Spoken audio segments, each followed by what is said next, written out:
We're doing the Hot Ones Challenge here for show 100. Thank you everybody who has listened thus far, and we get some great questions in. So we're gonna get down to this. I guess the question that Sean always asks his people first is, how are you with spice? I think I'm okay with spice. I'm all right, but we're gonna find out. I'm nervous about getting to 8, 9, and 10. I'm nervous. I think I can make it up to 6. Okay, we'll see though. We'll see. Question number 1 here. We're gonna be doing the classic hot sauce, the garlic Fresno edition here. It's gonna be our first sauce. Let's sauce her up and we'll get that question going.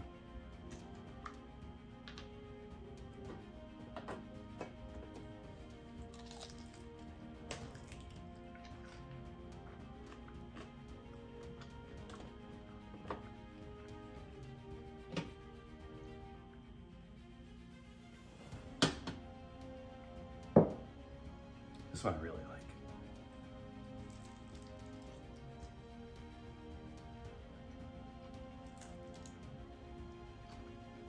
There's good podcast listening right there. Okay, first question comes in by text. This one's from Musa, my best friend. Been on the show twice now. Did show 1, and then he was on show 50 for top 5 car chases. These questions, number 1, question, who was the best guest? And question 2 was, who's the guest that got away? The best guest, I've been really lucky. I've had a lot of really great guests. JP Sorrow from The Laps Fan is probably one of my favorite shows, just because he's also one of my favorite podcasters, and he's not a movie podcaster, but he was really fun to have on. Louis Logic was a great guest, one of my favorite rappers of all time. It was great to have him on. Of course, it's always good to have my best friends on. But yeah, it's a really welcoming podcast community, and I'm super glad to be a part of it. The guests that got away, there have been a couple. The biggest guest that I almost had on was Dane Cook. Dane Cook I was talking to Dane Cook about coming on, and he decided against it because I wasn't big enough for him. Which I guess I understand it when you make, at that level, I guess time is money. Other people that got away that I really would have loved to have on, I almost had the show creator of the Amazon show Patriot, which I think is one of the best TV shows ever made. I almost had him on, and then he just said he wasn't comfortable doing podcasts, which would have been, I was pretty down about that one, missing out on that. And then another showrunner, the creator of the comic book, The Boys, was almost on, but that one fell through. So those would probably be the 2 that got away that I would have really liked to have them on. Next one up here, we've got Adobo Loco from Maui, Hawaii. Island wings, pineapple cayenne pepper sauce. We're gonna try this one out here. These, by the way, I have never opened these, so I have no idea what some of them taste like. I have tried some before. I'll tell you about those when we get to them.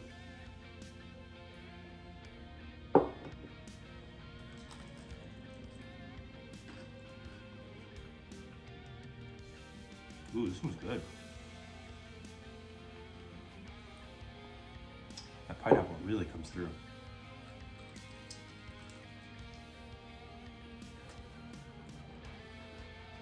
I'd be a terrible food critic, by the way. I'd be the Andy Bernard of food critics. This hot sauce is good. There's gonna be some magical editing on this show. All right, question number 2 here, grabbing from the stack.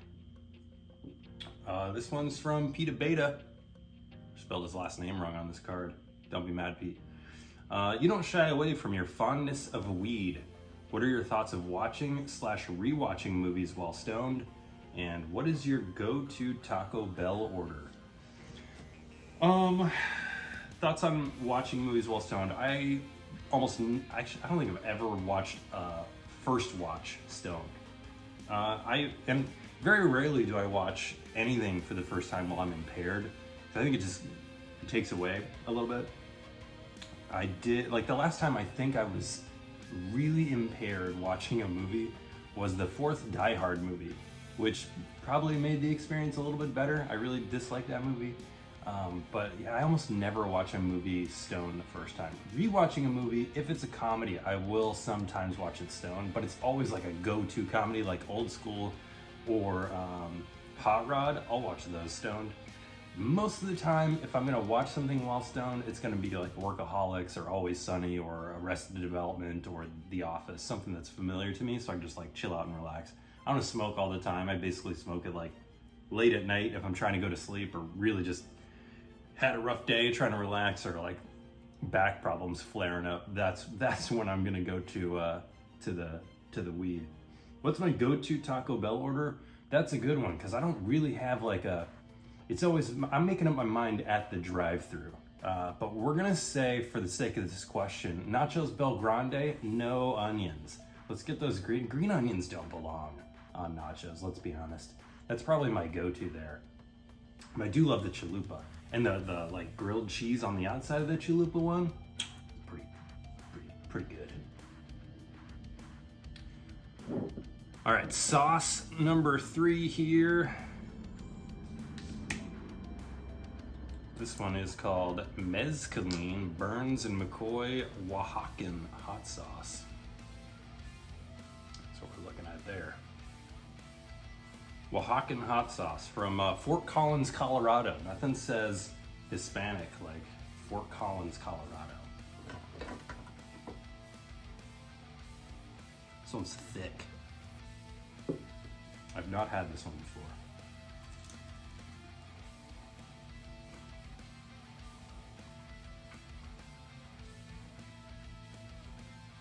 That's pretty good. Got a little bit of a kick there at the end. I like it though. It's good.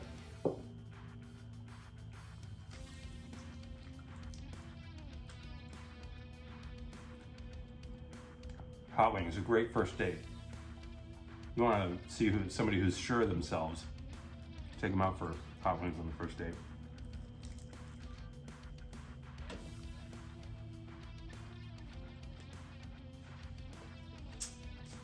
Question 3. What is your biggest genre blind spot in cinema? And why do you feel that is your weakest area as a cinephile? It's from Greg Sersavasti. By the way, Greg is a great podcaster. He's on 2 great podcasts, Find Your Film and Cinematics, both great. Runs the Deepest Dream website. So make sure to check him out, follow him, listen to his stuff. Biggest genre blind spot. Gosh, I think there's 2. One is, well, I guess there's kind of 3. One is musicals. I'm not a big fan of musicals. I've just never been drawn to them, which seems a little bit weird to say because I've really talked a lot about La La Land as being one of the greats. But previous to that, I think the only musical I've ever watched and thought like that was great was Sweeney Todd, The Barber of Fleet Street. I think that's the full name of it, but Sweeney Todd, right? Really bloody Tim Burton musical that I really liked. But other than that, like I haven't gone back and watched a lot of the classics. I've seen Singing in the Rain, I've seen Gone with the Wind, but that was when I was real little and probably didn't even want to watch them. I was forced to. So that's one of them. Musicals, westerns. I never really got into very many of the classic westerns. I've seen the big ones, and I think that's one that I would like to get more into because I've liked almost every western movie that I've seen. So that's one. And hardcore dramas. I don't find myself drawn to the hardcore dramas. So every year when they have the Oscars, they have the nominations come out. Most of those films, they're geared towards drama films, and I haven't seen a lot of those. Stuff like Green Book, that stuff just does not appeal to me. When I'm going to a movie, I'm looking for something that's, ooh, a little spice down the back of my neck there. I'm looking for something that is going to, I want to escape from reality. Our reality is so messed up as it is. So I'm looking to escape from that. So weakest area as a cinephile. Those would be my 3: musicals, westerns, hardcore dramas. Number 4 here, we've got one that I've tried before. This is Los Calientes hot sauce. This one's by Heatonist from the Hot Ones gang. This one is really, really quite good.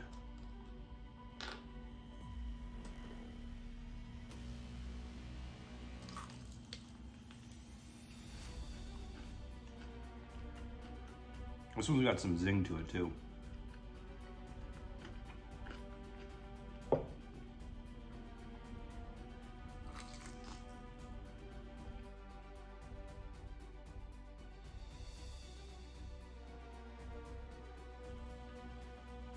All right, question number 4.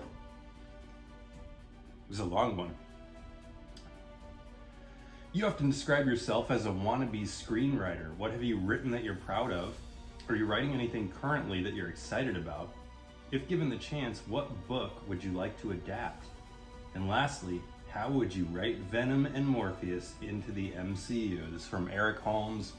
That last sentence is a reference to a conversation we've been having on the Cinematics Facebook page. So if you want some good film talk, go to the Cinematics Facebook page. What have I written that I'm proud of? I've actually written a lot that I'm proud of. The first thing that I ever, well, not the first thing that I ever filmed, but the first thing that I ever filmed that I was kind of proud of was a sitcom that I wrote with my best friend, Sean Aguilar. That was just a lot of fun. We wrote a sitcom pilot. We went to an old Comp USA that was closing. They let us film in there after hours. We were there until like 3 or 4 in the morning. Just a really fun experience shooting, editing that pilot. That was really fun. That was probably like mid-2000s we did that. I'm also really proud. I have 3 full-length screenplays that I would show people. 2 of them need pretty extensive rewrites. There's one about a private investigator who, he's an ex-cop turned private investigator, a real kind of down on his luck thing going on. And he decides to take a job tailing his ex-wife's new boyfriend, and finds out that that ex-wife's new boyfriend is a bank robber. And it's kind of like a cat and mouse game, very Lethal Weapon / Kiss Kiss Bang Bang-ish movie that I'm really proud of. And then I am currently writing something that I'm excited about. I'm writing an exploitation movie. This is one that I just finished a screenplay that got a 7 on the blacklist. And I wanted to do something to kind of cleanse my mind before I went back for a rewrite. And I'm really proud of that one too. That one's called Anglerfish. But to get out of like the serious dramatic crime story, I went towards exploitation. It's a siege movie and it's called Winter War 84. The second draft is just about done as I film this, and I'm super excited about it. I think it's got a great ending. It's something that I'm not going to reveal yet because I think that like this one has some potential to get into some hands. So I'm not going to say what it is yet. I will say that on the Patreon feed, there are going to be, well, we've got some plans to release some of my oldest screenplays in audio form. And they are not going to be flattering for me, but I'm going to put that out there. That's in the works with some friends, including Sean and Moose. So we'll see how that one turns out. If given the chance, what book would you like to adapt? That's an easy one. I've always thought that Dirty White Boys by Stephen Hunter would be an amazing book, and that would look great on film. And originally, well, and a couple years back, the show writers from Game of Thrones were attached to do an adaptation of Dirty White Boys, and for some reason, after 2017 or 2016, just all info of it just kind of like wiped off the face of the earth. So I guess that's not happening anymore, but I would love to see that book on the big screen. Just a really great, really gritty crime action story in like small town Texas or something like that. How would I write Venom and Morpheus into the MCU? I wouldn't. How about that answer? Number 5, The Seventh Reaper, Red Chimichurri Carolina Reaper Hot Sauce. This is when we're starting to get a little bit maniacal, I think. Oh yeah, this one's a lot thicker than the other ones so far.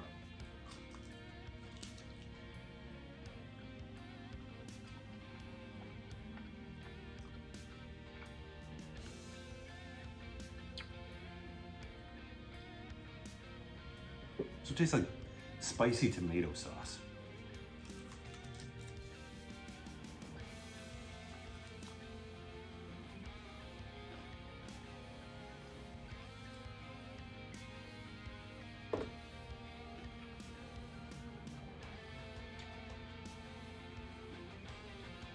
It's good though. It's not bad. It's got some bite to it. Question 5. I don't think this is this person's real name. When are you planning to add adult content to your repertoire? From listener Dirk Digler. That's a great question. I am not planning to add adult content to my repertoire. Just does not seem like something that would be that interesting to me. I think that there are merits in the adult film section. Not anything that I want to cover. I do want to do more erotic thrillers, which is kind of like the softcore version of that. So that's always on the table. That was starting to tickle my tongue there. Okay, back half coming up. Here we go. Hot and saucy. Collards and Ghost hot sauce. Pretty ball. This one. Collards and Ghost. That one, that last one, number 5, left me kind of stinging. So, what am I getting myself into here? This one's dark.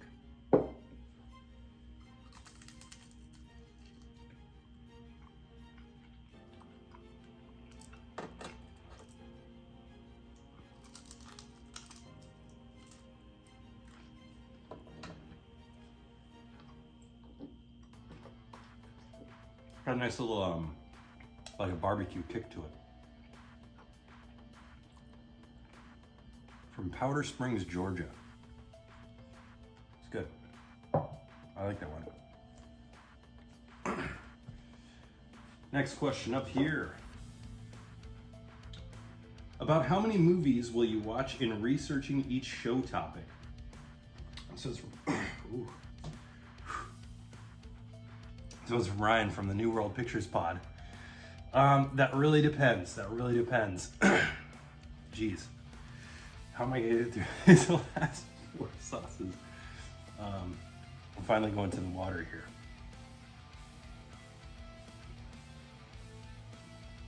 That one's not letting me speak. How many will I watch? That depends. So some topics I'm really versed in. Like when we did 90s sci-fi or 90s, we did time travel movies. Those ones, I've seen them enough that I don't really have to go back and research. Jesus. Why do I do this to myself? For the Charles Bronson one though, with Ryan from New World, I watched a ton because I wasn't that versed in Charles Bronson, so I needed to get more. So I guess the short answer, it all depends. Fuck.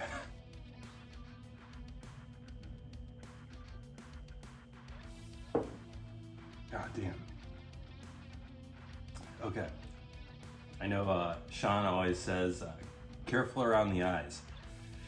So I gotta remember to use my freaking eye rag here for the tears, the eventual tears. This is kind of a shorter answer.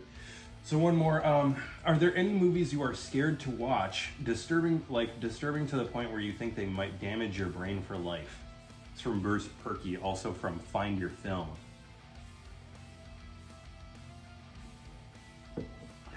Yes, there are some movies that I am afraid to watch and will never watch. Some just, like the Amazon package just showed up. Some that just do not appeal to me, like the rape revenge film, I Spit on Your Grave. That's one I know about. I kind of like know the story beats. It's just something that I'm uncomfortable watching that. I know I'd be uncomfortable watching that film. I have no interest in doing it.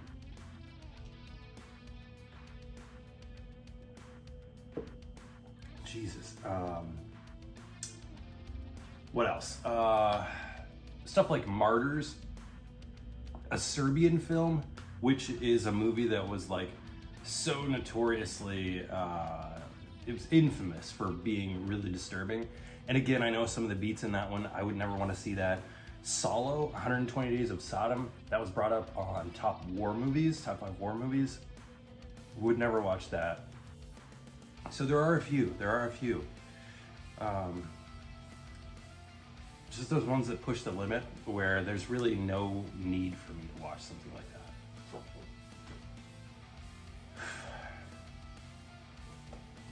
All right. On to number 7 here. Number 7. My mouth's like straight up on fire right now. And at least I could say that I got further than Shaq did. Definitely got further than DJ Khaled. Oh, this one's got like the protector on top, which is not a good sign for me.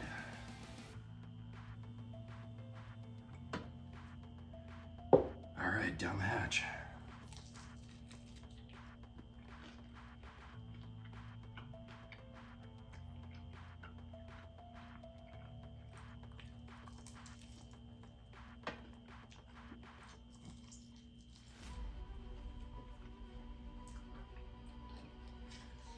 I should have said, this is Turfing's Curse hot sauce. This one's from Fort Mill, South Carolina.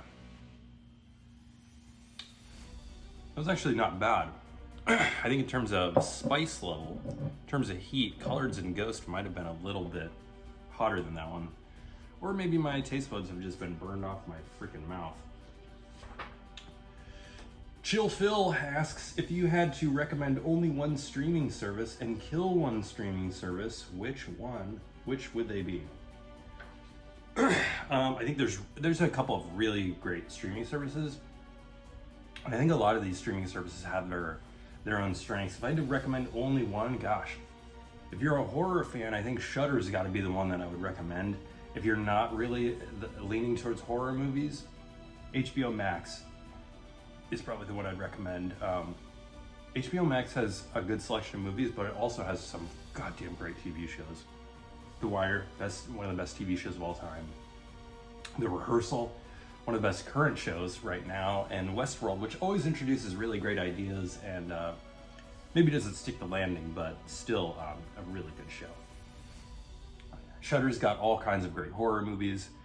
And oh, my light turned off. Can't have that.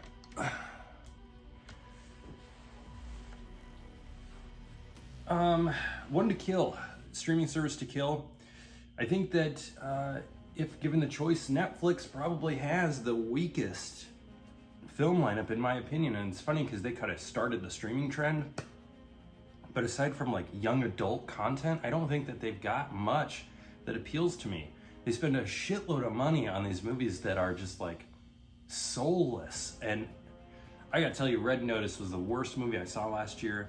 The Gray Man was an improvement this year, but as fun as it was, I can't believe that it cost $200 million.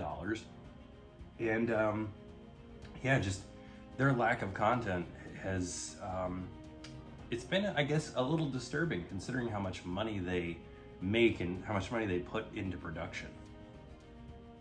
Amazon Prime I really like too because they have PBS Kids, and my kid watches a ton of stuff on there.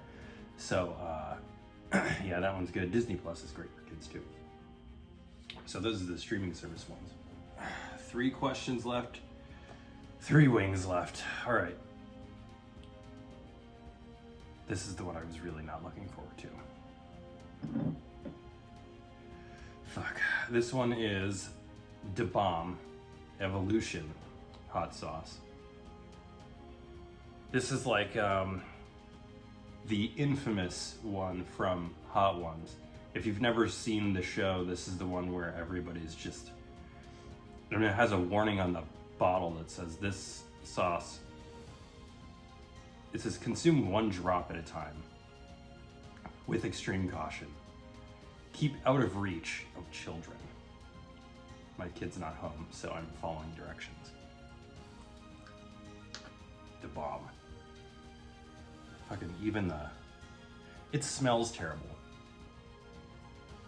It smells like my grandma's basement.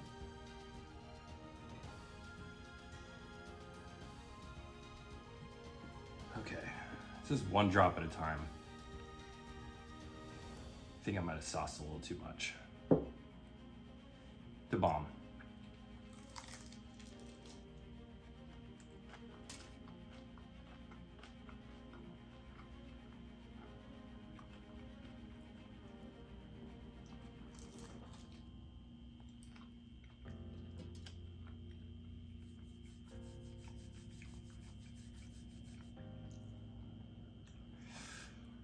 Oh shit. Yeah.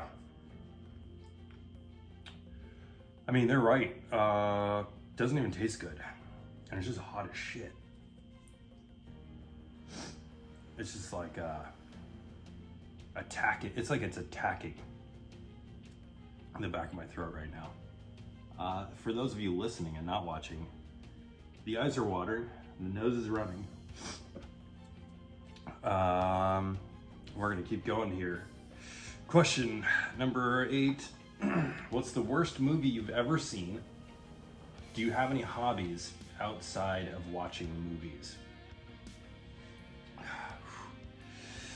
Okay, worst movie I've ever seen. That's a tough one. There's been a lot of bad movies. The only movie that I can remember where I was Jesus. The only movie I can remember where I was considering walking out was I can't think straight. Once Upon a Time in Mexico, Robert Rodriguez's film, which I haven't seen since, what was that, 2003? I saw it in the theater, saw it alone, considered walking out. Haven't seen it since then. I can't imagine it's gotten much better. Oh, god damn it. A Guy Thing with Jason Lee. I remember that when that was over, it was like, that was definitely the worst movie I had seen at that time. And then The Sweetest Thing is a movie with Cameron Diaz that I remember being just mortified by after I watched it. I think those are like the worst movies I've ever seen. Hobbies outside of watching movies. I do have a few. Really into hip hop music, so when I'm not listening to podcasts, that's what I'm listening to. That's why I try to get so many hip hop folks on the show. But now, since the pandemic is over, they're all out touring and stuff. What other hobbies do I have? Video games. I play a lot of video games. I don't play a wide variety of video games, but I find video games that I love and I stick to those. I've been playing Rocket League since it came out, so it's probably like 6 years now. I'm pretty good at that. If you ever want to game with me, hit me up on Xbox Live. Kleberg is my username. Gamer tag, whatever it's called. PUBG, I still play that a couple nights a week with Moose. And I'm still trying to finish The Witcher. So yeah, my video game playing has been very reduced since I've had a kid. I also just got a couple months back, I got my first electric scooter, and I've been riding the Segway 9bot Max around, and we're getting into scootering. It's a lot of fun. So those are my hobbies outside of movies, and torturing myself with hot sauces. The bomb. Gross.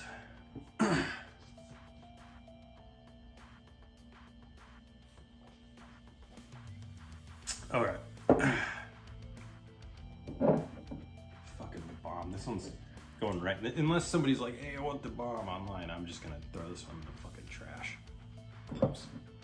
This next one, this is number 9. This is Dingo Sauce Company from North Fremantle.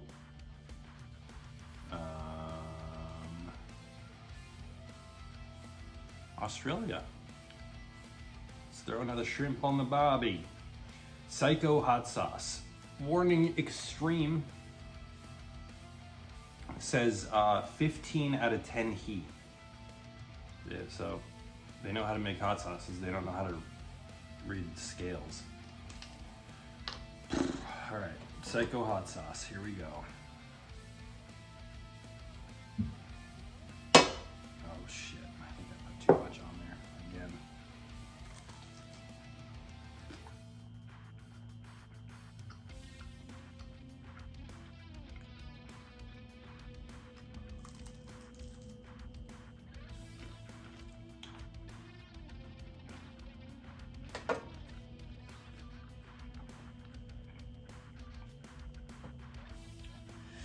Ooh, this one's got a similar taste to Turfing's Curse. Yeah, it's hot. God damn, it's hot.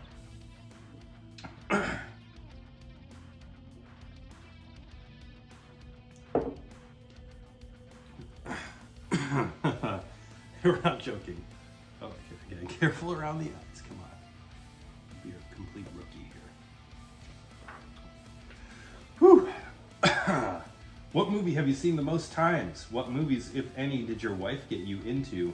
Favorite movie monologue. This is from Jen from the Every Rom-Com podcast, which I will be on soon.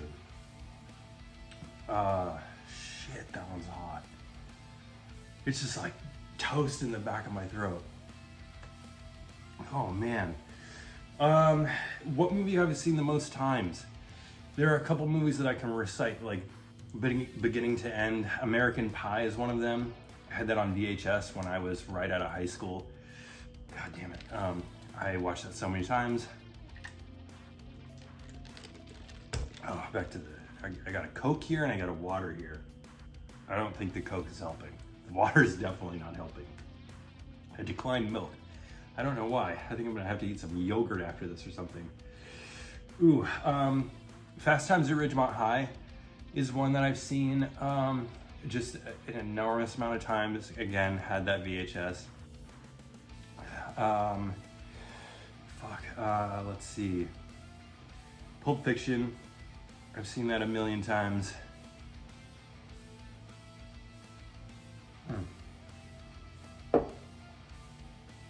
Looking at my movie collection here on the wall in front of me. And those are really the ones that stand out. Reservoir Dogs is another one. Those are probably the most. What movies, if any, did your wife get you into? Mean Girls.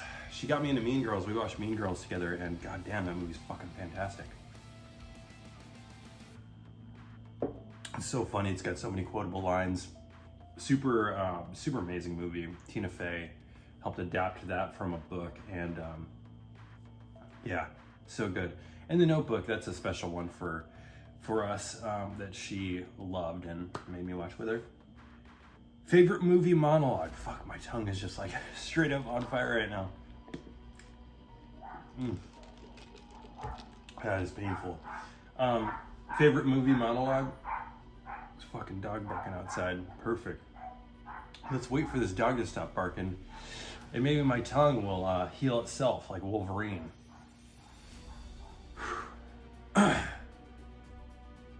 That was a mistake doing that too. Something came right back up.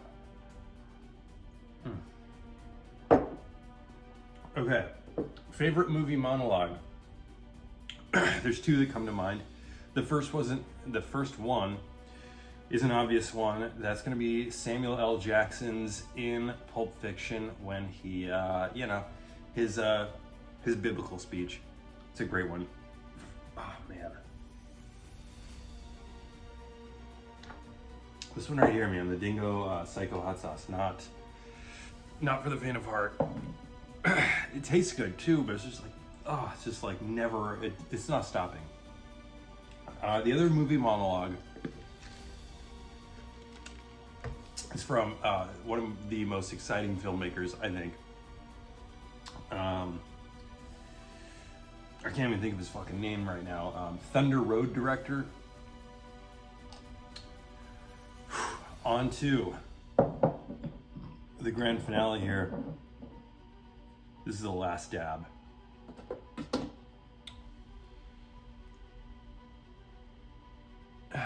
This is The Last Dab Apollo made with the Apollo pepper. I don't know if I'm gonna be able to do this without getting a refill of water.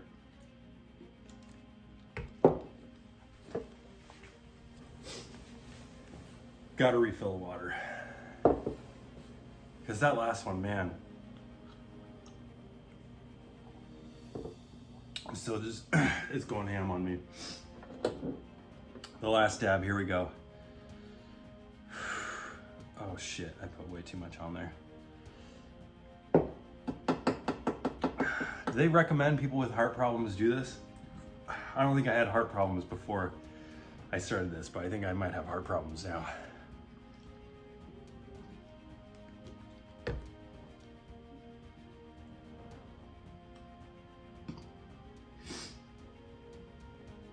This is the face of regret. If you're only listening, it's the voice of regret. I'm doing this to myself. Here we go.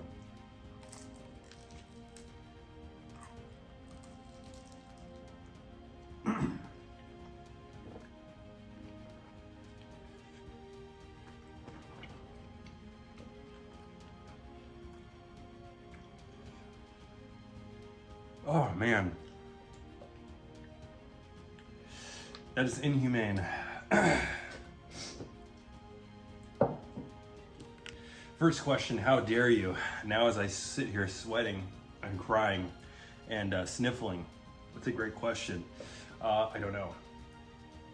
Favorite beer and brewery? Fieldwork is like right next to my house. So that's the brewery I'm going to now to fucking work off these hot wings. I'm gonna go scoot over there on my electric scooter like a nerd. Don't care. This has been the Hot Ones Challenge. I'm not sorry I did it, but I will never be having the last dab again. And if you want any of these last three sauces, the bomb Psycho hot sauce from Dingo, or the last dab Apollo, you just hit me up on Twitter and I'll send those right over to you. First come, first serve. So thank you for listening. I hope you had a fun time watching me make a fool out of myself. If you're listening, you only saw it once, but if you're watching, it was twice. I'm glad I did it without milk, but now I'm gonna go drink some milk. Oh shit.